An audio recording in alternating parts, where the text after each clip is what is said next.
Israel and Hamas are at war since October. But do you remember the country that was at war before that?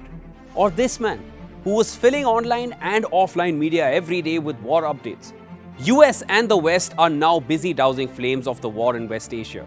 Ukrainian leader Zelensky made a lot of noise to continue focus on the Russia-Ukraine war, but these days he's largely ignored. And guess who may be smiling? Russian President Vladimir Putin. Is Vladimir Putin the biggest gainer from the changing chess game of geopolitics that's now focused on the Israel-Hamas war?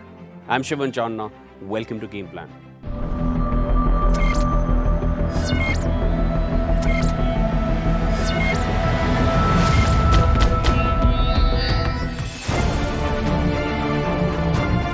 We have $5.4 billion left in PDA funds, and we have no more USAI left. USAI stands for Ukraine Security Assistance Initiative, which is completely depleted.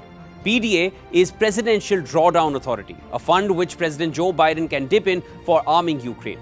Ever since the Israel-Hamas war, the funds sent to Ukraine have considerably fallen.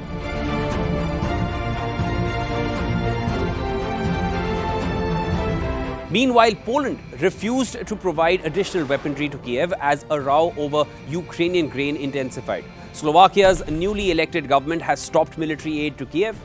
Hungary has refused to release $500 million for Ukraine aid over Ukraine's blacklisting of a Hungarian bank.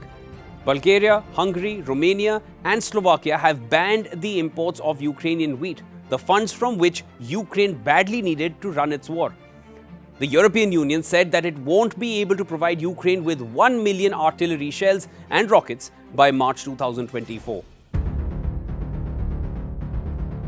The West still provides military aid to Ukraine, but the profiles of some of the weapons appear fit for a military junkyard. Bulgaria will supply unserviceable S-300 missiles to Ukraine. Germany was sending outdated Leopard 1A5 tanks, which Ukraine refused to receive.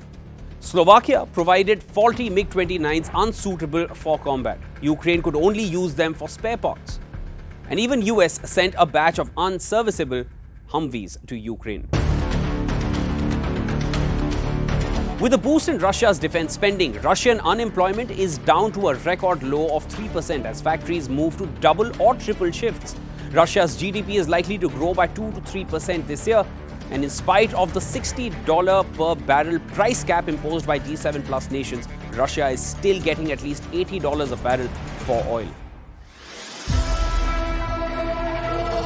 There have been multiple sackings and purges of Ukraine's civilian and military leadership. A top commander, General Valery Zelensky, characterized the war as a stalemate, which led to a spat with Ukraine's President Zelensky. Zelensky recently fired the medical commander of the armed forces as well, and earlier he sacked the defense minister and 6 deputy defense ministers and the state secretary of the defense ministry. The Ukrainian counteroffensive failed to make many gains. The so-called upcoming mud season could hit Ukraine hard. As winter nears, any serious advances can be ruled out until spring, giving Russia more time. And Russia, meanwhile, continues to dig heels in Ukrainian territory. Zelensky still maintains that Ukraine is not out of the fight. But the real question is, should Zelensky start negotiating with Putin? While US and the West are stretched too thin, having to deal with multiple conflicts, Russia, on the other hand, is focused on its objectives in Ukraine and is boosting its defenses and building military ties with help from oil money. Thus, Putin seems to be having the last laugh due to disturbances in West Asia.